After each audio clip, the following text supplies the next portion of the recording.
पिछले 20 सालों में भारत की इकोनॉमी लगभग 4 गुना बड़ी हो गई है। सोचिए, सिर्फ एक पीढ़ी के अंदर कितना जबरदस्त बदलाव आया है। लेकिन कहानी सिर्फ इन आंकड़ों की नहीं है, इसमें और भी बहुत कुछ है। आज हम भारत के आर्थिक और राजनीतिक सीन में हुए उन गहरे बदलावों की पड़ताल करेंगे, जिन्होंने देश के काम करने के तरीके को आप कह सकते पूरी तरह से बदल दिया है।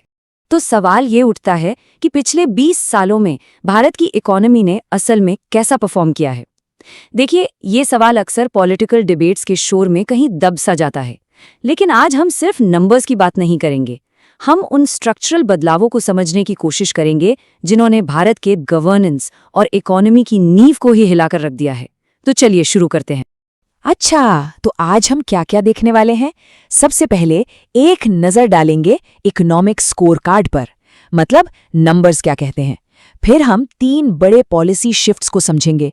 वेलफेयर में जो क्रांति आई, गवर्नेंस में जो एक नया दांव खेला गया, और सेंटर स्टेट रिश्तों में जो टेंशन बढ़ी है।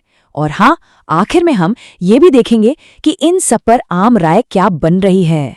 तो चलिए सबसे पहले बात करते हैं इकोनॉमिक स्कोर कार्ड की। हम यहाँ 2 दशकों की आमने सामने की तुलना करेंगे। एक तरफ 2004 से 2014 का दशक और दूसरी तरफ 2014 से 2024। देखते हैं कि ये नंबर्स हमें क्या कहानी बताते हैं। तो 2014 से 2024 के दशक में देखें तो 2 बड़े इंडिकेटर्स में सुधार दिखता है। एवरेज इन्फ्लेशन यानी महंगाई और एवरेज फिस्कल डेफिसिट मतलब राजकोषीय घाटा, ये दोनों ही पिछले दशक के मुकाबले कम थे। इससे ये पता चलता है कि मैक्रो इकोनॉमिक माहौल थोड़ा ज्यादा स्टेबल रहा। अब बात करते हैं जीडीपी ग्रोथ की। पहला दशक यानी 2004 से 2014 जबरदस्त ग्रोथ का दौर था। भारत की जीडीपी में 170% का कमाल का उछाल आया। इसी ग्रोथ ने भारत को ग्लोबल स्टेज पर एक उभरती हुई इकोनॉमिक पावर के तौर पर खड़ा कर दिया। लेकिन इसके बाद के दशक में यानी 2014 से 2024 तक जीडीपी ग्रोथ 93% रही। अब पहली नजर में तो ये एक बड़ी गिरावट लगती है ना?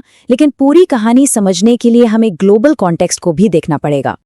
और वो कॉन्टेक्स्ट ये है, ये जो दशक था ना 2014 से 2024 वाला, ये पूरी दुनिया की इकोनॉमी के लिए बहुत उतार चढ़ाव भरा रहा। बड़े युद्ध हुए, एक ग्लोबल पैंडेमिक आया, और इन सब चुनौतियों के बावजूद इस दौरान भारत का परफॉर्मेंस दुनिया की सभी बड़ी अर्थव्यवस्थाओं से बेहतर था।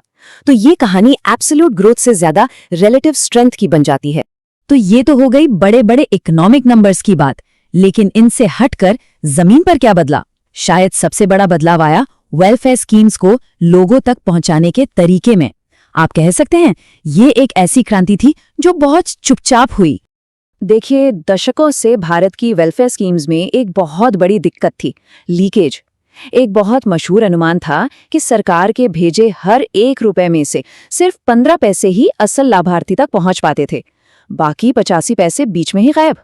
इसी प्रॉब्लम का सीधा जवाब बनकर आया डायरेक्ट बेनिफिट ट्रांसफर यानी डीबीटी, और इसके नतीजे सच में हैरान करने वाले हैं।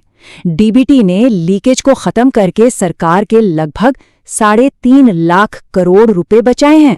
सोचिए, ये कितनी बड़ी रकम है। और सबसे अहम बात यह है कि ये वो पैसा है जो अब बिचौलियों की जेब में नहीं, बल्कि सीधा उन लोगों के बैंक खातों में जा रहा है जिन्हें इसकी सबसे ज्यादा जरूरत है। ये ग्राफ डीबीटी के असर को बिल्कुल साफ दिखाता है। देखिए, डीबीटी लागू होने के बाद सब्सिडी पर होने वाला कुल सरकारी खर्च कैसे कम हो गया। लेकिन सबसे कमाल की बात क्या है पता है? ये सब तब हुआ जब सरकार पहले से 16 गुना ज्यादा लोगों की मदद कर रही थी। मतलब कम पैसे में ज्यादा लोगों तक सीधी मदद। ये है एफिशिएंसी। तो सवाल ये है कि ये बचत आखिर आई कहां से? अगर हम इस चार्ट को देखें तो पता चलता है कि सबसे ज्यादा बचत हुई फूड सब्सिडी प्रोग्राम यानी पीडीएस में। और ये वही प्रोग्राम है जो पारंपरिक रूप से सबसे ज्यादा लीकेज के लिए जाना जाता था। अच्छा, अब चलते हैं अगले बड़े रिफॉर्म की तरफ, और ये जुड़ा है भारत की नौकरशाही से, जिसे स्टील फ्रेम भी कहा जाता है। इस स्टील फ्रेम की स्ट्रक्चर को बदलने की एक बहुत ही बोल्ड कोशिश की गई। हम बात कर रहे हैं लैटरल रिक्रूटमेंट की। आसान भाषा में कहें तो पारंपरिक सरकारी चैनलों के बाहर से, जैसे प्राइवेट सेक्टर या एकेडेमिया से, सीधे मिड लेवल और सीनियर सरकारी पदों पर प्रोफेशनल्स को भर्ती करना। इसके पीछे का आइडिया ये है कि ब्यूरोक्रेसी में नई स्पेशल स्किल्स और एक फ्रेश नजरिया लाया जाए। मतलब ऐसे एक्सपर्ट्स को सरकार में लाना जिनके पास टेक्नोलॉजी या इकोनॉमिक्स जैसे खास फील्ड्स का गहरा ज्ञान हो। लेकिन ये रिफॉर्म शुरू से ही काफी कंट्रोवर्शियल रहा है। इसके जो समर्थक हैं उनका कहना है कि इससे सिस्टम में जरूरी एक्सपर्टीज और इनोवेशन आता है, लेकिन दूसरी तरफ जो इसकी आलोचना करते हैं वो कल्चरल फिट की चुनौतियों, करियर ब्यूरोक्रेट्स के विरोध और अकाउंटेबिलिटी जैसे मुद्दों पर चिंता जताते हैं। लेकिन शायद सबसे बड़ा और संवेदनशील मुद्दा जुड़ा है आरक्षण से। इसकी सबसे बड़ी आलोचना यही है कि लैटरल रिक्रूटमेंट में अक्सर रिजर्वेशन कोटा का पालन नहीं होता। आलोचकों का तर्क है कि इससे सोशल इक्विटी की नींव कमजोर होती है और सीनियर सरकारी पदों पर डाइवर्सिटी कम हो सकती है। तो ये एक तरह से एफिशिएंसी और इक्विटी यानी काबिलियत और बराबरी के बीच का एक क्लासिक तनाव है। गवर्नेंस में बदलाव सिर्फ ब्यूरोक्रेसी तक ही सीमित नहीं था। एक और बड़ा शिफ्ट आया है केंद्र और राज्यों के बीच के पावर बैलेंस में, और इस बदलाव ने अक्सर तनाव की लकीरें भी खींची हैं। पिछले दशक में हमने सेंटर और स्टेट्स के बीच पावर बैलेंस में एक साफ बदलाव देखा है।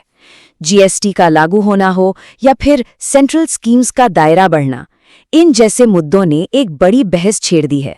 बहस इस बात पर कि क्या भारत एक ज्यादा सेंट्रलाइज्ड यानी केंद्रीकृत गवर्नेंस मॉडल की तरफ बढ़ रहा है, और ये सवाल भारत के फेडरल स्ट्रक्चर यानी संघीय ढांचे के भविष्य के लिए बहुत अहम है। तो इन सभी पॉलिसी बदलावों को समझने के बाद हम वापस अपने शुरुआती सवाल पर आते हैं, और हम पाते हैं कि इन सब पर जनता का जो फैसला है वो अभी भी साफ नहीं है। राय बहुत ज्यादा बंटी हुई है। ऑनलाइन डिस्कशंस में ये बंटवारा और भी साफ नजर आता है। जैसे कमेंट कहता है, दोनों तरफ से प्रोपेगेंडा की बू आ रही है। कई लोगों को लगता है कि दोनों ही पक्ष अपने पॉलिटिकल एजेंडे के लिए आंकड़ों का इस्तेमाल कर रहे हैं, जिससे एक शक का माहौल बन जाता है। फिर इस तरह के व्यंग्यात्मक और खारिज करने वाले कमेंट्स भी खूब दिखते हैं, जो बताते हैं कि ये बहस कितनी ज्यादा ध्रुवीकृत और कभी-कभी कड़वी भी हो चुकी है। और हाँ, सीधी आलोचना तो है ही, जहां किसी भी ऐसे एनालिसिस को बस एक पॉलिटिकल पीआर स्टंट कहकर खारिज कर दिया जाता है। ये सब मिलकर एक ही तस्वीर बनाते हैं कि फैसला अभी तक अनसुलझा है।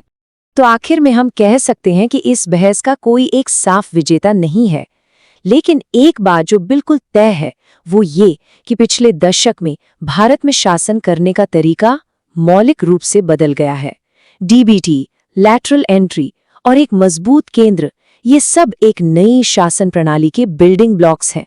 लेकिन असली और सबसे बड़ा सवाल अब भी बना हुआ है, क्या ये नई मशीन 1 अरब से ज्यादा लोगों के लिए बराबरी का विकास दे पाएगी? और इस सवाल का जवाब सिर्फ आने वाला वक्त ही दे सकता है।